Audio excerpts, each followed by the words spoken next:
देखिए question number दूसरे का हम छठा क्वेश्चन करेंगे। इससे पहले 5 क्वेश्चन हम कर चुके हैं, अब हम छठा क्वेश्चन कर रहे हैं। छठा क्वेश्चन है आपका 100x की पावर 2 माइनस 20x प्लस 1 बराबर 0।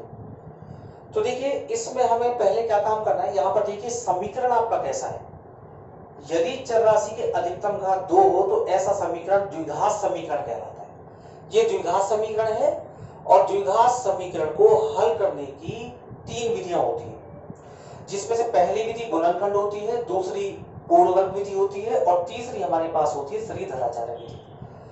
यहां पर हम गुणनखंड विधि की बात कर रहे हैं कि इस समीकरण को हम गुणनखंड विधि के द्वारा कैसे हल करेंगे। तो देखिए क्या करना होगा, सबसे पहले हम एक गुणा का चिन्ह बनाएंगे और यहां प्लस माइनस लिखेंगे। तो गुणा के सामने आपको क्या लिखना है, गुणा के सामने आपको लिखना है पहली संख्या और लास्ट वाली संख्या का गुणा करने पर जो संख्या है। तो पहली संख्या 100, लास्ट वाली 1 और 100 का गुणा यदि हम 1 में करेंगे तो 100 एकम 100 आ जाएगा। और प्लस और माइनस के सामने आपको बीच वाली संख्या लिखनी है जो कि आपकी कितनी है, माइनस का 20।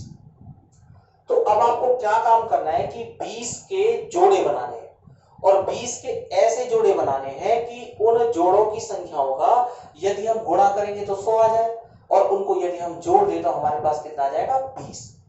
तो देखिए ऐसी दो संख्या हमारे पास होंगी 10 और 10,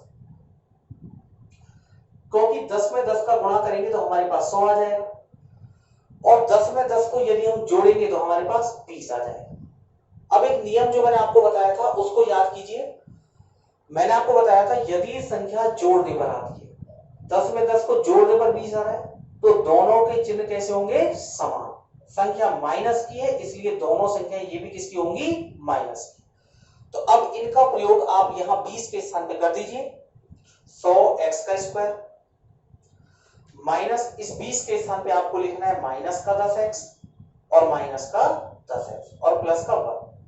ध्यान रहे पहली संख्या आपको एज इट लिखनी है, लास्ट वाली संख्या भी आपको एज इट लिखनी है और जो बीच में संख्या है इसको आपको दो संख्याओं के रूप में लिखना है। तो इसके बाद देखिए आपके पास पहले 3 पद थे, अब 4 पद हो गए और 4 पदों के हमें दो जोड़े बनाने इस प्रकार। दो संख्याओं का जोड़ा इधर बना लिया और दो संख्याओं का जोड़ा इधर बना लिया। अब देखिए क्या करना है इसके बाद जब हमने दो जोड़े बना लिए तो अब हम कॉमन लेंगे इन दोनों जोड़ों में से। सबसे पहले इसमें से कॉमन लेंगे। कॉमन का अर्थ वह संख्या जिसका दोनों में भाग चला जाए। दूसरे शब्दों में हम कह सकते हैं इन दोनों में से छोटी संख्या। तो छोटी संख्या कौन सी है, 10 हमने कॉमन ले लिया, साथ में हमको x कॉमन लेना होगा। 10 का भाग यदि हम 100 में देंगे तो 10 ढाई के 100, x की पावर 2 में से 1x हमने कॉमन ले लिया तो बचा कितना, 1x। x की पावर 2 है जिसमें से 1 हमने बाहर ले लिया ब्रैकेट के, तो 1 कहां बचेगा, अंदर। माइनस 10x में 10x का भाग देंगे तो हमारे पास कितना आएगा, 1 आएगा और ये हो गया ब्रैकेट बंद। इसके बाद 10 और 1 में से कॉमन लेंगे और 10 और 1 में छोटी संख्या हमारे पास 1 है तो हमने 1 कॉमन ले लिया। या हम ऐसे भी कह सकते हैं कि 1 का दोनों में भाग जा रहा है तो हम 1 को कॉमन लेंगे और चिन्ह कौन सा लेंगे, माइनस का, ब्रैकेट लगाएंगे। 1 यदि हमने कॉमन लिया है तो दोनों संख्या आ जाएंगे हमारे पास, क्योंकि 1 का भाग देने पर वही संख्या आ जाती है। तो देखिए 1 का भाग 10 में लेंगे 10x आएगा। इस माइनस से ये वाला चिन्ह बदल जाता है और ये किसका हो जाएगा, माइनस का, क्योंकि जब हम इस प्लस को भाग देंगे माइनस का तो हमारे पास क्या आ जाएगा, माइनस। और यहाँ पे 1 का भाग 1 में देंगे तो 1 और ब्रैकेट बराबर में क्या है, 0। अब ध्यान रखना है आपको कि दोनों कोष्टक में सेम संख्या है। यदि हमारे दोनों कोष्टक में सेम संख्या आ रही है इसका अर्थ है कि हम सवाल को सही कर रहे हैं। अब एक तो हम इन दोनों कोष्टकों में से संख्या को ले लेंगे 10x माइनस 1 और एक हम ब्रैकेट के बाहर 10x और यहां पर कितना लिखा है, माइनस का 1 और बराबर में 0। अब आप इनमें से एक एक करके आंसर निकालेंगे। सबसे पहले हम लिखेंगे 10x माइनस 1 बराबर 0। हमें x का मान निकालना है तो क्या करना होगा, 10x बराबर 1 की साइड चेंज करेंगे और किसी भी संख्या की जब हम साइड चेंज करते हैं तो हमारा चिन्ह बदल जाता है और ये किसका चिन्ह हो जाएगा, प्लस का। 0 का कोई महत्व नहीं है क्योंकि 0 को 1 में ऐड करने पर 1 ही आएगा। हमें किसका मान निकालना है, x का, तो x बराबर हो जाएगा 1 तो है ही हमारे पास और बटे में क्या आ जाएगा, 10, क्योंकि ये जो आगे वाली संख्या है ये कहां जाती है, बटे में। अब देखिए दोनों ही ये समान है इसलिए यदि इसका आंसर 1/10 आएगा तो इसका आंसर भी आपका 1/10 आएगा। ये हो गया क्वेश्चन नंबर अपना छठा। अब करते हैं question number 7। Question number 7, 3x² minus 2 √6x plus 2 बराबर 0। यहां पर भी देखिए द्विघात समीकरण है और इस द्विघात समीकरण को हमें गुणनखंड विधि के द्वारा हल करना है। तो देखो कैसे करेंगे, आपको बताया था पहली संख्या में कोई चेंज नहीं करते, ऐसे लिखना है आपको। लास्ट वाली संख्या में भी आपको कोई चेंज नहीं करना, बराबर में 0 भी लिखना है। अब जोड़े बनाने इस संख्या के। यहां पर देखिए √6 के आगे 2 लिखा हुआ है, तो आपको क्या काम करना है, इस √6 को 2 बार लिख दीजिए, √6x और √6x। देखिए 2 √6 के आगे माइनस का चिन्ह है, इसीलिए दोनों ही संख्या हमारी किसकी होंगी, माइनस की। तो हमने क्या काम किया, √6 के आगे 2 लिखा हुआ था, इसीलिए हमने √6 को 2 बार लिख दिया। आप उस नियम का प्रयोग भी इसमें कर सकते हो जो मैंने आपको इससे पहले वाले सवाल में बताया था। देखो चेक करते हैं, √6 माइनस का और √6 माइनस का, तो ये हो गया माइनस का 2 √6। और यदि हम इनका गुणा करेंगे, √6 में √6 का गुणा करते हैं तो 6 आता है। अब आप यहाँ पे देखिए, अगर हम पहली संख्या का लास्ट वाली संख्या में गुणा करेंगे तो 3 दूनी 6। तो इस प्रकार हमारा वो नियम भी लागू हो जाता है।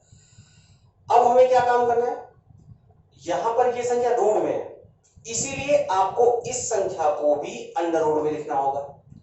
तो देखिए किसी भी संख्या को अंडर रूट में लिखने के लिए उसका 2 बार गुणा कर दीजिए। जैसे कि यहाँ पे हम करने जा रहे हैं, 3 को लिखेंगे √3 इंटू √3। तो इस प्रकार हमने इस 3 को अंडर रूट के रूप में लिख दिया। यदि हम इन दोनों का गुणा करेंगे तो वापस हमारे पास 3 आ जाएगा, परंतु यहाँ पर हमें अंडर रूट में लिखना है, इसलिए हमने लिख दिया √3 गुणा √3। साथ में x की पावर 2 आ रहा है, माइनस में 6 के गुणनखंड कर दीजिए। 6 का गुणनखंड होता है √3 और √2, 3 दूनी 6, साथ में x आएगा। इसी प्रकार इस 6 के गुणनखंड कर देंगे हम, हमारे पास आएगा √3 √2, साथ में x आएगा। और इसके बाद अब इस 2 को भी आप अंडर रूट में लिख दीजिए।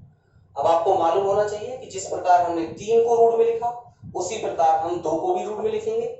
और ये कैसे लिखा जाएगा, √2 इंटू √2।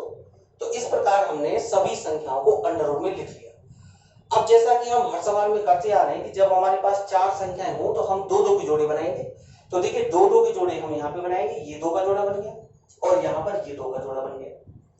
और जब हम 2-2 के जोड़े बना देते हैं तो इसके बाद हम कॉमन लेते हैं। तो देखिए कॉमन कौन सी संख्या है, आपको बताया था कॉमन का अर्थ होता है में से, कि ऐसी संख्या जो आपको दोनों में मिल जाए। तो देखिए कौन सी संख्या दोनों में मिल रही है, √3 तो हमारा कॉमन आ गया √3। साथ में x की पावर 2 और x में से हम क्या कॉमन लेंगे, x कॉमन लेंगे, ब्रैकेट लगाएंगे। √3 हमने बाहर ले लिया, x की पावर 2 में से x बाहर ले लिया, तो हमारे पास ब्रैकेट में बचेगा √3 और 1x बचेगा, माइनस का चिन्ह। इन दोनों में से हमने √3 बाहर लिया, x बाहर लिया, तो हमारे पास यहां बचेगा √2। तो ये तो हमारा पहला ब्रैकेट कंप्लीट हो गया। अब इन दोनों में से कॉमन लेना है, तो इन दोनों में से देखिए माइनस का चिन्ह आएगा और √2 आएगा, क्योंकि √2 इधर भी है और √2 इधर भी है। क्या बचा हमारे पास, यदि हमने √2 को कॉमन ले लिया तो हमारे पास √3 बचा, साथ में x बचा। इस माइनस से क्या काम किया, इस माइनस ने इस प्लस को बदल दिया, और जब माइनस ये प्लस को बदलेगा तो किस में बदलेगा, माइनस में बदलेगा। इसके बाद देखिए √2 हमारे पास कॉमन आ गया, तो ये √2 हमारे पास यहाँ बच गया। तो इस प्रकार से हमने यहाँ पे कॉमन ले लिया। तो मैंने आपको बताया था कि जब कॉमन हम लेते हैं उसके बाद ब्रैकेट की जो संख्याएं होती हैं वो कैसी होती है, समान। तो यहाँ पर भी हम देख रहे हैं कि दोनों संख्या कैसी हैं, समान। इसका अर्थ ये हुआ कि यहाँ तक हमारा सवाल सही है। तो आपको यहाँ तक समझ में आ गया होगा। अब हम आगे करते हैं, इन दोनों ब्रैकेट में से एक संख्या लेंगे, तो यहाँ पर आएगा √3x माइनस का √2, और इसके बाद ब्रैकेट के बाहर √3x और माइनस का √2। देखिए दोनों में संख्याएं समान है, इसलिए जो आंसर इसका होगा वही आंसर इसका होगा। और बराबर में आप 0 लिखते रहिए, यहां भी 0 आएगा, यहां भी 0 आएगा, यहां भी 0 आएगा। अब एक समीकरण को हम ले लेते हैं, हमारे पास है, चूंकि लगाएंगे under root 3x minus under root 2, इसको हल करना है, यानी हमें x का मान निकालना है। तो जब हम x का मान निकालेंगे तो हमें क्या करना होगा, अंडर रूट 3x को तो LHS में लिखेंगे, अंडर रूट 3 LHS में, ये LHS में आ गया हमारे पास अंडर रूट 3x, और ये जो 2 है इसकी साइड को चेंज करेंगे, और जब ये साइड चेंज होकर उधर जाएगा तो ये किस में हो जाएगा, प्लस में हो जाएगा। तो देखिए अंडर रूट 3x बराबर ये 2 माइनस का, और जो किस में हो गया, प्लस में। हमें किसका मान निकालना है, x का, तो x बराबर आ जाएगा अंडर रूट 2, और ये जो संख्या ये गुणा में होती है, गुणा की संख्या कहाँ आती है, भाग में, तो ये बन जाएगा अंडर रूट 2 बटे अंडर रूट 3, और यही आंसर इसका आएगा। तो आंसर आ गया हमारे पास अंडर रूट 2 बटे अंडर रूट 3। ये हो गया आपका क्वेश्चन नंबर 7वां।